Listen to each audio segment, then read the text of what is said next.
بسم اللہ الرحمن الرحیم۔ محترم ناظرین، السلام علیکم ورحمۃ اللہ وبرکاتہ۔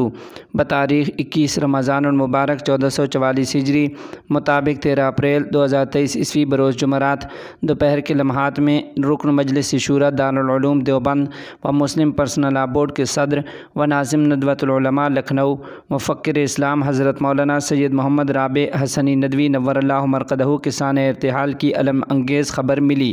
آپ رحمہ اللہ مختصر سی علالت کے بعد اس دار فانی سے رخصت ہو کر مالک حقیقی سے جا ملے اور داعی اجل کو لبیک کہا۔ انا للہ و انا الیہ راجعون، ان للہ ما اخذ ولہ ما اعطى وکل شیء عندہ باجل مسمى۔ اس المناک خبر سے ہم خدام دارالعلوم دیوبند کو بے حد صدمہ ہوا۔ حضرت رحمہ اللہ کے انتقال کی خبر سے اساتذہ اکرام، کارکنان و طلبہ عزیز میں ماحول سوگوار ہو گیا۔ آج حضرت رحمہ اللہ کی ایصال ثواب اور دعائے مغفرت کا اہتمام کرایا گیا۔ حضرت نور اللہ مرقدہ کا آبائی وطن رائے بریلی تھا اور جمعہ کے روز صبح 8 بجے وہیں آپ کی تدفین عمل میں آئی۔ آپ رحمہ اللہ ایک باکمال ملی رہنما، ادیب کامل اور عربی زبان پر کامل عبور رکھتے تھے۔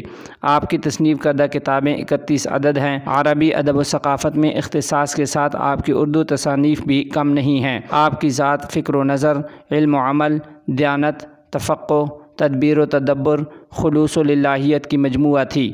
آپ رحمہ اللہ ایک بہترین استاذ، مخلص داعی اور مفکر تھے، جس سے علمی، دینی، ادبی، سیاسی دنیا میں رہنمائی حاصل کی جاتی تھی۔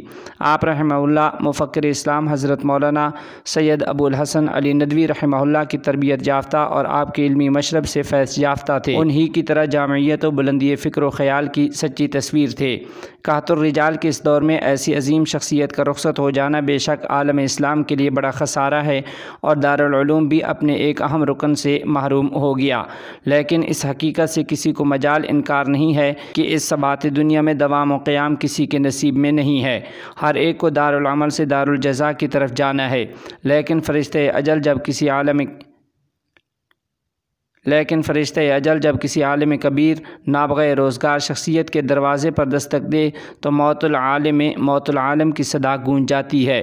آپ رحمہ اللہ کا سانحہ ارتحال آپ کے خاندان، متعلقین، محبین اور مخلصین اور آپ کے تلامذہ کے لیے بڑا صدمہ ہے۔ اس صدمہ کی گھڑی میں ہم خدام دارالعلوم دیوبند آپ حضرات کی خدمت میں اور حضرت نور اللہ مرقدہ کے اہل خانہ و پسماندگان کی خدمت میں تعزیت مسنونہ پیش کرتے ہوئے دعا گو ہیں کہ اللہ تعالی حضرت کی مساعی جمیلہ و خدمات دینیہ کو قبولیت سے نوازے، حسنات کو قبول فرمائے، سیئات سے درگزر فرمائے، جوار رحمت میں قرب خاص نصیب فرمائے، غمزدہ خانوادہ کو صبر جمیل عطا فرمائے، ندوہ اور مسلم پرسنل لاء بورڈ کو حضرت کا نعم البدل عطا فرمائے۔ حضرت مولانا مفتی ابو القاسم صاحب نعمانی دامت برکاتہم العالیہ محتمم دارالعلوم دیوبند اپنے وطن بنارس میں اعتکاف میں ہیں، اس لیے حضرت کی طرف سے بھی تعزیت مسنونہ قبول فرمائیں۔ مولانا مفتی محمد راشد اعظمی قائم مقام محتمم دارالعلوم دیوبند۔